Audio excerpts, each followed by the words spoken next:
कक्षा 10वीं के सभी विद्यार्थियों, आज मैं आपको 26 फरवरी के लिए एक ऐसा पेपर बताऊंगा जो कि ब्रह्मास्त्र साबित होगा। हूबहू इसके प्रश्न सारे के सारे फंसने वाले हैं। चलिए तो आइए शुरू करते हैं। इनमें से कौन सी रबी की फसल है? तो चना। देखो चना जो है ठंड में बोई जाती है और ठंड में जो बोई जाने वाली फसल है ना, उसे अपन कहते हैं रबी की फसल। देश का सबसे पुराना कृत्रिम पत्तन कौन सा है? तो चेन्नई। सीमांत सड़क संगठन की स्थापना की गई थी 1968 में। भविष्यवाणी 2025 के अनुसार कितने लोग जल की नितांत कमी को झेलेंगे? 20 करोड़। सिहली को श्रीलंका में कब राजभाषा घोषित किया गया? 1956 में। पृथ्वी का कितना प्रतिशत भाग जल से घिरा हुआ है? 3/4। ये यहाँ से देख सकते हैं अपन, बढ़िया से इतना हो गया है। इसके बाद में ये क्वेश्चन नंबर 4 रहेगा आपका, देखो ध्यान से, ये छठा रहेगा। मनुष्य का वस्तु निर्माण करने का जो कार्य है वो उद्योग कहलाता है। कपास नए युग का प्रतीक है। जातिवाद पर आधारित सामाजिक विभाजन केवल और केवल हमारे भारत में ही देखने को मिलता है। भारतीय संविधान में भारत को राज्यों का संघ घोषित किया गया। बेल्जियम यूरोप का एक छोटा सा देश है। भारत में सड़क जाल लगभग 56 लाख किलोमीटर है। ये आपका यहां से देख सकते हैं। वायु प्रदूषण का जो कारण है वो है कार्बन मोनोऑक्साइड। करेंसी जो होती है ना, उसको कहते हैं अपन, कोई से भी देश जो प्रतिगत करती है उसे कहते हैं अपन करेंसी। चाय का हो जाएगा असम। गैर प्रजातंत्री देश का जाएगा कांडला का आ जाएगा गुजरात। यहां से अपन ये कर सकते हैं, कंप्लीट है ना भैया। आगे बढ़ते हैं और अगला है आपका एक वाक्य में उत्तर। तो यहाँ पर एल्यूमिनियम आ जाएगा। साइमन कमीशन भारत का पहुंचा था 1928 में। लैंगिक विभाजन किस पर आधारित है? सामाजिक अपेक्षाओं पर। बेल्जियम की जो राजधानी है वो क्या है? ब्रुसेल्स से।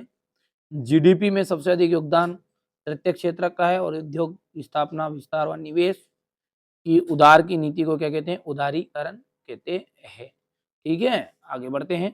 करण कहते हैं। चलिए यहां से हो गया ये।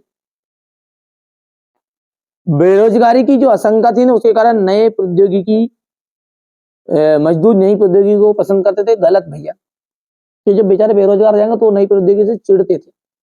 भारतीय संघ की कई इकाइयां को बहुत ही कम अधिकार है। बिल्कुल राइट बात है। भारतीय रेल मार्गों की लंबाई एशिया से सबसे अधिक है। असत्य। ये सत्य सत्य आप कंप्लीट कर सकते हैं ना। ये हो गया इतना। अब सही जोड़ी काली मिट्टी की विशेषता आपको बतानी है। मृदा अपरदन से क्या तात्पर्य है? ठीक है, मृदा अपरदन के कारण बताइए। यहां से क्वेश्चन नंबर 7 है आपका। ठीक है, इसके बाद में ये क्वेश्चन नंबर 8। ठीक है, इसके बाद में यहां से आधारभूत उद्योग से क्या आशय है? वायु प्रदूषण को नियंत्रित करने के उपाय। ये पूरा पेपर का सॉल्यूशन मैं आपको दूंगा। ठीक है, बढ़िया से आप तो कंप्लीट करो, है ना। आपकी बार 90 पार हमारा मिशन चल रहा है। ये पेपर देख लो पहले, पूरा सॉल्यूशन समझाते फिर आगे ना। उस मिशन में आपको शामिल होना है तो बेटा 6 पेपर करने पड़ेंगे। एक पेपर से कोई काम नहीं चलने वाला है। ठीक है भैया, ये अच्छे से तैयारी कर लो आप। तो ये कोई रियल पेपर नहीं, हाँ, पर इन्हीं में से आपका रियल पेपर बनेगा, ये बात को ध्यान रखिएगा। ये क्वेश्चन नंबर 15 है। गुटेनबर्ग है। ये क्वेश्चन नंबर 16। ये 17 हो गया है। इसके बाद हम आगे की बात करें तो क्वेश्चन नंबर 18। ये क्वेश्चन नंबर 19, 20, ये क्वेश्चन नंबर 21 के बाद में ये क्वेश्चन नंबर आपका 22 रहेगा और 23। तो ये तो अपन ने देखिए पूरा पेपर तो देख लिया है ना। पेपर देख लिया आप। चलिए इसको कॉपी को रखते हैं साइड में और अच्छे से सॉल्यूशन को समझते हैं। चलिए तो यहां से अपन क्वेश्चन नंबर 6 को समझते हैं। पहला है काली मिट्टी की विशेषता है। तो देखिए काली मिट्टी जो होती है ना, वो बहुत ही छोटे छोटे कणों से मिलकर बनी होती है। ठीक है, अब ये जो मिट्टी है, इस मिट्टी में जल धारण की क्षमता बहुत अधिक होती है। ठीक भैया, जो अपने इधर बोई जाती है ना, ये अधिकतर इस इलाके में जिसमें कपास की खेती कर सकते हैं ना, जो अपन देखते हैं ना, जो फट जाती है थोड़ी सी, जैसे उसमें अपन पानी गर्मी के मारे जाते हैं, दरार बड़ी पड़ जाती है। दरार बड़ी बड़ी इसमें पड़ती है। ठीक है, ये काली मिट्टी है ना, जिसका रंग काला होता है। तो ये बहुत महीन कणों से मिलकर बनी होती है। इसकी जल धारण क्षमता बहुत अधिक होती है। इसमें 2-3 पानी में बिल्कुल साफ गेहूं पैदा हो जाते हैं। इसके में पोषक तत्व पर्याप्त मात्रा में पाए जाते हैं। ये खेती किसके लिए की जाती है? ये यहाँ मिट्टी कपास की खेती के लिए उपयुक्त मानी जाती है, बहुत उपयुक्त। बाकी सारी फसल हो जाए पर कपास लिए बहुत ही बेहतरीन है। पानी गिरने पर यहाँ मिट्टी फूल जाती है। पानी गिरने पर ये मिट्टी क्या हो जाती है, फूल जाती है। और गर्मी ज्यादा पड़ती है तो इसमें बड़ी बड़ी दरारें पड़ जाती है। ठीक है, तो ये बहुत सिंपल है, कोई ज्यादा कठिन नहीं है, इसको आप स्क्रीनशॉट के माध्यम से कंप्लीट कर लें, है ना। चलिए अगला है, मृदा अपरदन से क्या तात्पर्य है, प्रमुख मृदा अपरदन के कारण बताओ। मृदा अपरदन, देखिए मृदा अपरदन का सबसे बेहतरीन उदाहरण बताऊं मैं आपको। ठीक है, जो मिट्टी कट के बह गई, मतलब जैसे पहाड़ी इलाकों में रहती ना, तो वो मिट्टी जो पानी के साथ बह के जाएगी उसे कहते हैं अपन मृदा अपरदन। मृदा के कटाव और बहाव की प्रक्रिया को ही मृदा अपरदन कहते हैं। ठीक है, मृदा के कटाव या बहाव की प्रक्रिया को क्या कहते हैं, मृदा अपरदन कहते हैं। इसके कारण है वनों का नाश, ठीक है, अत्यधिक पशुचारण, पहला क्या है, वनों का नाश है, अत्यधिक पशुचारण, तीसरा है पवन अपरदन, और चौथा जाएगा भारी वर्षा। ठीक है, तो ये सारी चीजें हेडिंग लिख के आओगे ना, इसमें भी काम चल जाएगा, क्योंकि 2 से 3 नंबर का रहेगा, ज्यादा बड़ा नहीं रहेगा, है ना। चलिए अब अगला देखते हैं, समुच्च जुताई किसे कहते हैं। तो देखिए समुच्च जुताई क्या है कि जो पहाड़ी इलाके होते हैं ना, पहाड़ी इलाकों में क्या होता है, ठीक है, तो देखिए समुच्च जुताई का उदाहरण सबसे पहली चीज ये इस तरह का रहेगा, जिसे कहते हैं समुच्च जुताई। देखिए गौर से देखिए इसको, ये किस तरह से करी, ठीक है, ये समांतर इसको हल चला दे तिरछी तरह, इसे कहते हैं समुच्च जुताई, इस तरह की खेती, है ना। ठीक है भैया, तो ये क्या है, ढाल वाली भूमि पर समुच्च रेखाओं के समांतर हल चलाने से ढाल के साथ जल का जो बहाव है उसकी गति घटती है, इसे क्या कहते हैं, समुच्च जुताई कहा गया है। पहाड़ी क्षेत्रों में मृदा अपरदन को रोकथाम के लिए कौन कौन से कदम उठाए जाइए, 3 कदम है। समुच्च जुताई, जिसका तो मैंने आपको बता ही दिया है, सीढ़ीदार और पट्टीदार। ठीक है, ये 3 खेती करते हैं और उसके द्वारा मृदा अपरदन में रोकथाम के लिए किया जाता है। यहां से हम बात करें तो अगला है आपका, देखिए जलोढ़ मिट्टी की विशेषताएं बताइए। जलोढ़ मिट्टी की विशेषताओं में क्या है कि ये मिट्टी सबसे अधिक उपजाऊ होती है। ठीक है, ये मिट्टी क्या है आपकी, सबसे अधिक उपजाऊ होती है। इस मिट्टी में नाइट्रोजन तथा जैविक पदार्थों की कमी होती है। नंबर 3 है, इस मिट्टी में पोटास, चूना, फास्फोरस पर्याप्त मात्रा में पाए जाते हैं। बिल्कुल सिंपल है, कोई ज्यादा कठिन नहीं है। अब अगला जो प्रश्न है ना, वो है प्रारंभिक जीविका निर्वाह कृषि और वाणिज्य कृषि में अंतर। देखो क्या है पहला पॉइंट, वो देखो सबसे पहला कि ये भूमि के छोटे टुकड़ों पे की जाती है, ये भूमि के बड़े टुकड़ों पे की जाएगी, बड़े क्षेत्रों में की जाएगी। इसके लिए उर्वरकों तथा रासायनिक खादों का प्रयोग लगभग ना के बराबर करते, वाला कि करते हैं पर ना के बराबर करेंगे, पर इधर तो कृषि उर्वरक रासायनिक खादों का प्रयोग करेंगे ज्यादा। ठीक है भैया, इस कृषि में फसलों का उत्पादन कम होता है, और इसमें क्योंकि ये मशीनों के द्वारा होगी और टेक्नोलॉजी के द्वारा होगी, नई नई टेक्नोलॉजी, तो इसमें फसल का उत्पादन भी अधिक होगा। समझ में आ रही तो हाँ करो। ठीक है, ये क्या है कि इस कृषि, यहाँ कृषि भूमि के छोटे टुकड़ों पर करेंगी, ये भूमि के बड़े क्षेत्रों पर की जाएगी। इसके लिए रासायनिक उर्वरकों का प्रयोग लगभग ना के बराबर रहेगा, इसमें उर्वरकों का प्रयोग किया जाएगा। इस कृषि में फसलों का उत्पादन कम होता है, इसमें अधिक होता है। यहाँ पर हम बात करें प्रारंभिक कृषि की, तो इसमें पुराने औजारों के द्वारा प्रयोग किया जाता है, जैसे अभी मैंने बताया ही आपको, लकड़ी के हल के द्वारा, इनके द्वारा, और इसमें कृषि यंत्रों के द्वारा खेती की जाएगी। इसका उद्देश्य क्या है, परिवार का पालन पोषण करना होता है, और इसका उद्देश्य क्या है, व्यापार करना होता है। तो ये इतने सारे पॉइंट है, जो जमे 3-4 पॉइंट वो कर लेना है ना। यहां से अपन स्क्रीनशॉट लो, हो गया इतना। इसके बाद में ये दूसरा हिस्से कर लेना, बढ़िया से कंप्लीट करो आप, कोई दिक्कत नहीं है ना। अब यहाँ पर इसका अथवा है, भारत में उगाई जाने वाली मुख्य रेशेदार फसलें कौन कौन सी है। तो कपास, जूट, सन और प्राकृतिक रेशम भारत में उगाई जाने वाली 4 प्रमुख रेशेदार फसलें। इनमें से पहली 3 मृदा में फसल उगाने से प्राप्त होती है, और चौथा रेशम के कीड़े के कोकून से प्राप्त होती है, जो शहतूत के पेड़ की हरी पत्तियों पर पलता है। ठीक है, बहुत सिंपल है, पढ़ोगे जिसमें समझ में आएगा सारी चीजें। चलिए अब आगे बढ़ते हैं, और अगला क्वेश्चन क्या है अपना, आधारभूत उद्योग क्या है से क्या से। देखिए आधारभूत का मतलब है कि जो दूसरे उद्योगों के लिए आधार का काम करेंगे, कच्चे माल की तरह काम करेंगे, सीधी सी बात ये है। तो हम कहेंगे कि वे उद्योग जो अन्य उद्योगों के आधार होते हैं, इनके उत्पादन और अन्य उद्योगों के निर्माण तथा संचालन के काम में आते हैं। इनके जो उत्पादन है वो नहीं, ठीक है, इनका उत्पादन लिख दो आप, तो इनके क्यों करो, इनका उत्पादन अन्य उद्योगों के निर्माण तथा संचालन के काम में काम आते हैं। जैसे लोहा इस्पात उद्योग हो गया, तांबा, लोहा इस्पात, तांबा प्रगलन और एल्यूमिनियम प्रगलन उद्योग आदि। आगे की बात करें तो वायु प्रदूषण को नियंत्रित करने के उपाय। तो वायु प्रदूषण को नियंत्रित करने में क्या आएगा, सबसे पहले कारखानों की चिमनियों की ऊंचाई बढ़ा देनी चाहिए तथा उनसे निकलने वाली हानिकारक गैसों के प्रभाव को कम किया जाना चाहिए या किया जा सकता है। ठीक है, कारखानों की चिमनियों को ऊंचाई बढ़ा देंगे तो उनसे निकलने वाली जो हानिकारक गैसें रहेगी उनका प्रभाव कम हो जाएगा।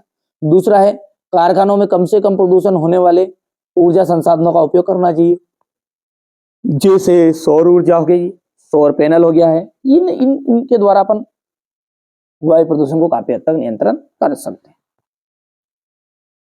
उद्योगों में प्रदूषण नियंत्रक उपकरण लगाए जाने चाहिए। चौथा है आपका, औद्योगिक इकाई की स्थापना से पूर्व ही प्रदूषण अनुमान लगाकर उसको नियंत्रित करने के साधन जैसे वनस्पति आवरण आदि कारखाना परिसर में विकसित किया जाना चाहिए। तो ये इतनी चीजें तो आपको कंप्लीट करनी, 3 तो कर लेना, 4 मत करना, भले 3 याद कर लेना है ना। हो गया इतना, यहां से अब है सड़क परिवहन के 2 गुण। आपने देखा होगा कि जो सड़कें हैं, सीधी सी बात, सड़कों पे पहचानता हर एक बच्चे की इमेज में है ना। सड़क जो होती है उबड़ खाबड़ जगहों पर बना सकते हैं, रेल को नहीं बना सकते भाई साहब, रेल के लिए सीधी पटरी चाहिए, है ना। तो सड़कें उबड़ खाबड़ जगहों पर बनाई जा सकती हैं। सड़कें गांव को शहर से जोड़ती है। छोटी और कम दूरियों के लिए तीव्र गति से परिवहन सड़कों के द्वारा ही होता है। यार हम बात करेंगे कि जरा सी दूर जाना आपको 2-4 किलोमीटर, तो उनके लिए सबसे तेज परिवहन किसके द्वारा होगा, सड़क के द्वारा। अब पता चले रियल में 2-4 किलोमीटर चले तो रुके ही नहीं हो जब तक, तो फिर ठीक है। तो यहाँ से देखो समझ में आ गई बात नहीं है। तो छोटी और कम दूरियों के लिए तीव्र गति से परिवहन सड़कों के द्वारा ही संभव। जल्दी खराब होने वाली वस्तुएं जैसे फल हो गया, सब्जी हो गया, अंडे हो गए, इनको उपभोक्ता तक, भले ही वो रेल से तो माल आ गया और उनको घर घर तक नहीं रेल जाएगी, बस के द्वारा, कार के द्वारा, मोटरसाइकिल के द्वारा, ठीक है, भले टेम्पो के द्वारा, भले साइकिल के द्वारा, कैसे जाएगा, ठेले के द्वारा कैसे जाएगा, तो माथा भर के ले जाए, सड़क पे तो जाए नहीं, ठीक है। तो ये आ जाएगा। जल्दी खराब होने वाली वस्तुएं जैसे फल, सब्जी, अंडे आदि को उपभोक्ता तक सड़क मार्ग के द्वारा ही पहुंचाया जाता है। इसके बाद में अगला है राष्ट्रीय राजमार्ग व जिला मार्ग में के बारे में बताइए। देखिए, राष्ट्रीय राजमार्ग देश के दूरस्थ भागों को जोड़ते हैं। ये प्राथमिक सड़क तंत्र हैं जिनका रखरखाव कौन करता है, केंद्रीय लोक निर्माण विभाग के अधिकार क्षेत्र में। ठीक है भैया। अनेक प्रमुख राष्ट्रीय राजमार्ग उत्तर से दक्षिण तथा पूर्व से पश्चिम दिशाओं में फैले हुए हैं। दिल्ली और अमृतसर, ये थोड़ा सा पढ़ लेना आप, है ना, थोड़ा सा लिख लोगे ना भैया आराम से। आगे बढ़ते हैं। इसके बाद में जिला मार्ग। जिला मार्ग क्या, जो वे सड़कें जो विभिन्न प्रशासनिक केंद्रों को जिला मुख्यालय से जोड़ती है, जिला मार्ग सड़कें कहलाती है। इन सड़कों की व्यवस्था का उत्तरदायित्व का काम किनका, परिषद का रहेगा। अब बहुत ही महत्वपूर्ण जो आना ही आना है, रेल परिवहन की अपेक्षा सड़क परिवहन क्यों महत्वपूर्ण है। देखिए, रेल परिवहन जो होता है ना, वो हालांकि सस्ता रहता है, सड़क क्या रहता है, महंगा रहता है, ठीक है, समझना बात को आप, है ना। पर लेकिन छोटी दूरी है और ग्रामीण क्षेत्र से कई वस्तु ले जानी है, तो उनके लिए महत्वपूर्ण कौन है, सड़क है या रेल है, आप बताओ। सड़क। तो आप यहाँ पर समझ सकते हैं, सीधी सी बात है कि सड़क के द्वारा ये सारी चीजें जाएगी। तो यद्यपि सड़क जो है महंगा तो है थोड़ा सा रेल की अपेक्षा, क्योंकि रेल में अपन थोड़े से कम पैसे में ज्यादा दूर तक जाएंगे, लेकिन जो सड़क है इसका बहुत अधिक महत्व है। सड़क परिवहन बड़े बड़े नगरों को एवं औद्योगिक केंद्रों को गांव से जोड़ते हैं। पर्वतीय क्षेत्र, खनिज उत्पादक क्षेत्र जो उबड़ खाबड़ है, इनमें रेल नहीं चलाई जा सकती। इनमें केवल क्या चलेगी भैया, फोग नहीं चलेगा भाई साहब, रेल नहीं चलेगी, सड़क चलेगी, सड़क। ठीक है। तो उबड़ खाबड़ जगहों पर रेल नहीं चलाई जा सकती, अतः वहां सड़कों का ही विकास किया जाता है। सड़क परिवहन रेलों के द्वारा लाए गए सामान को जो नियत स्थान है, या मतलब उपभोक्ता रहता है, कस्टमर है, उस कस्टमर तक पहुंचाती है सड़क। रेल के द्वारा ढोए जाने वाले कच्चे माल को भी, ठीक है, यहाँ पर देख कहाँ थे अपन, अतः सड़कों के द्वारा विकास किया जाता है। सड़क परिवहन रेलों द्वारा लाए गए सामान को नियत स्थानों तक पहुंचाया जाता है। और रेल द्वारा ढोए गए माल को भी रेल यार्ड तक पहुंचाया जाता है। किसके द्वारा? सड़क के द्वारा।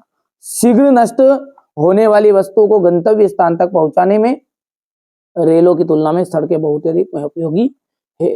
अंडा, मांस, दूध, फल, सब्जी आदि सड़क परिवहन के लिए अत्यधिक उपयोगी है।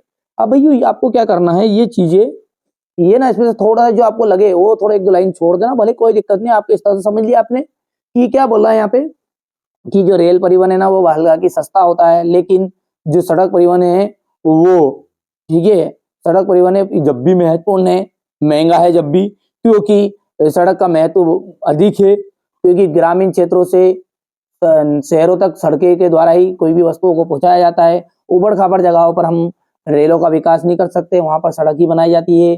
शीघ्र होने वाली वस्तुएं, खराब होने वाली वस्तुएं, यदि जो वस्तुएं रेल के द्वारा आती है उसको उपभोक्ता तक यानी कस्टमर तक सड़क परिवहन के द्वारा ही पहुंचाया जाता है। और उत्पादक के घर से यानी किसानों के घर से भी सड़क परिवहन के द्वारा ही उन वस्तुओं को रेल तक पहुंचाया जाता है। तो ये सब चीजें आप लिख सकते हो, कोई दिक्कत नहीं, मैंने लिखा इसे लिखो, जरूरी नहीं है ना, कोई अपन कलेक्टर नहीं है कि साहब हम जो बताएंगे वही आंसर सही रहेगा, आपके हिसाब से भी कर सकते हो। भुला दे डर कुछ अलग कर, हे मानव तू स्वयं को जान ले, तू ब्रह्म का ही अंश है।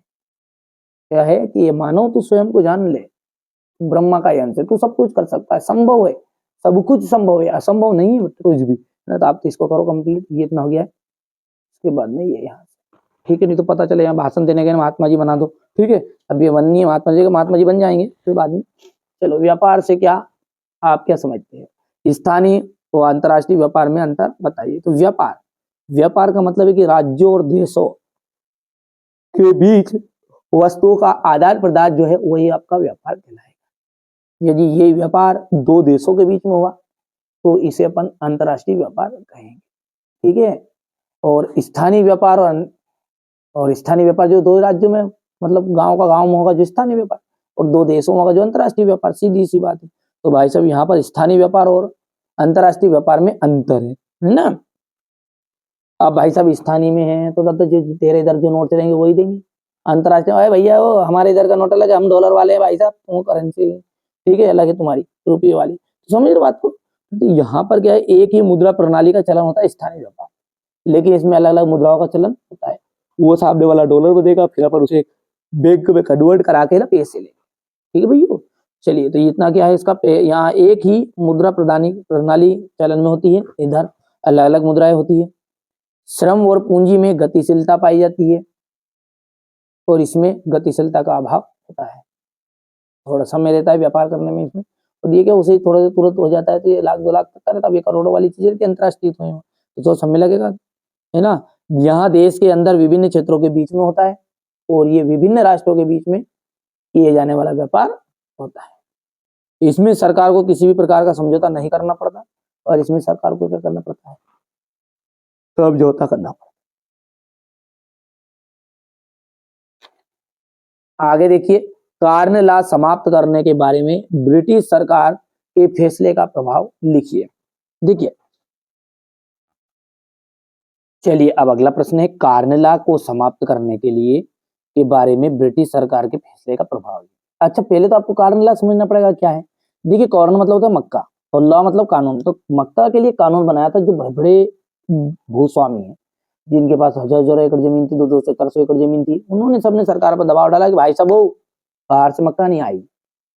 अब दबाव डाला तो सरकार, ब्रिटिश सरकार को भी मानना पड़ा, क्योंकि भाई साहब बड़े बड़े लोग होते, ठीक है। तो उनका दबाव के कारण एक कानून लाया कि बाहर से कोई भी मक्का के आए तो रोक लगाई जाएगी, मतलब बाहर से मक्का नहीं आई। तो उसको जब लगा दी रोक, तो उसका प्रभाव क्या क्या हुआ वो ही बता रहे। देखिए, 18वीं शताब्दी सदी के आखिरी दशकों में ब्रिटेन की आबादी तेजी से बढ़ने लगी। अब नतीजा ये हुआ कि देश में भोजन की मांग भी बढ़ी साहब, जैसे जैसे शहर फैले गए उद्योग भी बढ़ते चले गए, कृषि उत्पादकों की मांग भी बढ़ी। क्या बोल रहा है कि 18वीं शताब्दी के आखिरी दशकों में ब्रिटेन की आबादी तेजी से बढ़ी, तो जब जनता ज्यादा बढ़ेगी तो भाई साहब भोजन की मांग भी बढ़ी। अब जैसे जैसे शहर फैले वैसे वैसे उद्योग भी बढ़े, कृषि उत्पादकों की मांग बढ़ने लगी, कृषि उत्पादक महंगे होने लगे। दूसरी तरफ बड़े भूस्वामियों के दबाव में सरकार ने मक्का के आयात पर प्रतिबंध लगा दिया था। जिन कानूनों के सहारे सरकार ने यह प्रतिबंध लगाया था उसे कॉर्न लॉ कहा जाता था। खाद्य पदार्थों की ऊंची कीमतों से परेशान उद्योगपति और शहरी बंदिशों में सरकार को मजबूर कर दिया था कि वहां कॉर्न लॉ फौरन समाप्त कर दे। समझ में आया आपको कि बड़े बड़े भूस्वामियों के दबाव सरकार के मक्का के आयात पर प्रतिबंध लगा था, पर जिन कानूनों के सहारे प्रतिबंध लगाया था उसे कॉर्न लॉ कहा जाता था। अब ये खाद्य पदार्थों की कीमतें ऊंची भी बढ़ी तो उद्योगपति और शहरियों की बंदिशों ने सरकार को फिर से मजबूर कर दिया कि साहब तुम तो कॉर्न लॉ हटाओ। तो ये कॉर्न लॉ के बारे में प्रभाव था। यहां से इतना सा हो गया, इतना इसके बाद में ये हो गया। चलिए अब आगे है, भारतीय अर्थव्यवस्था पर महामंदी का प्रभाव लिखिए। महामंदी ने भारतीय व्यापार को फौरन प्रभावित किया। 1928 से 1934 के बीच देश के आयात और निर्यात पर घटकर लगभग आधा से ज्यादा रह गया। तो ये थोड़ा सा पढ़ोगे ना कि शहरी निवासियों के मुकाबले किसानों को थोड़ा सा पढ़ना भी पड़ेगा ना बेटा। पूरा वीडियो इतना लंबा कब तक अपन बढ़ाते रहेंगे आगे तक, तो है ना, थोड़ा सा आप सॉल्यूशन ले लो और थोड़ा एक दो बार पढ़ोगे तो याद भी हो जाएगा। आगे बढ़ते हैं। पहले विश्व युद्ध के समय भारत का औद्योगिक उत्पादन क्यों बढ़ा? ठीक है, तो क्यों बढ़ा? तो पहले विश्व युद्ध के तक औद्योगिक विकास धीमा रहा और युद्ध ने एक बिल्कुल नई स्थिति पैदा कर दी थी। पुराने कारखाने कई पालियों में चलने लगे थे, मतलब एक शिफ्ट में चलते थे वो, फिर दो तीन तीन। बहुत सारे मजदूरों को तो काम पर रखा गया था, बहुत सारे नए मजदूरों को काम पर रखा गया और प्रत्येक को पहले से भी ज्यादा समय तक काम करना पड़ता था। भारतीय बाजारों को रातों रात एक विशाल देशी बाजार मिल गया, नए कारखाने लगाए गए। अगला है, ब्रिटिश कारखाने सेना की जरूरतों को पूरा करने के लिए युद्ध संबंधी उत्पादन में व्यस्त थे। ये आपका क्वेश्चन नंबर 13 हो गया इतना। इसके बाद में ये औद्योगिक मजदूरों से क्या आशय है? जब हम औद्योगिक मजदूरों की बात करते हैं तो हमारा आशय होता है कारखानों में कार्य करने वाले मजदूरों से। ठीक है, अगला है, मुद्रण संस्कृति। ठीक है, मुद्रण संस्कृति ने भारत में राष्ट्रवाद के विकास में क्यों मदद की? ये आपका यहां से आप क्वेश्चन नंबर 14 कंप्लीट करिएगा।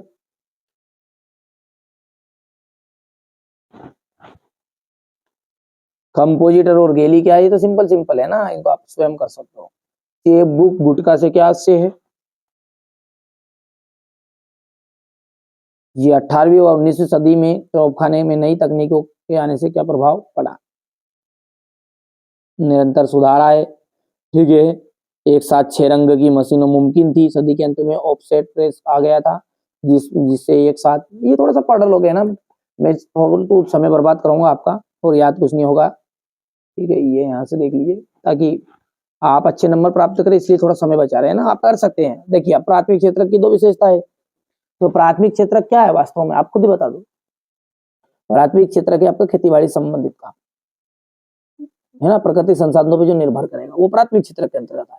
तो यहाँ कृषि क्षेत्र होता है, यहाँ प्रकृति संसाधनों का सीधा उपयोग करता है। ये अल्प शिक्षित लोग भी इसे कर सकते हैं, ज्यादा पढ़े लिखे लोगों की जरूरत नहीं खेती में। साहब एक प्रथा बना ली कि अनपढ़ लोग ही करेंगे, अरे पढ़े लिखे भी बेरोजगार भी कर रहे हैं, है ना। यहाँ से देख लीजिएगा,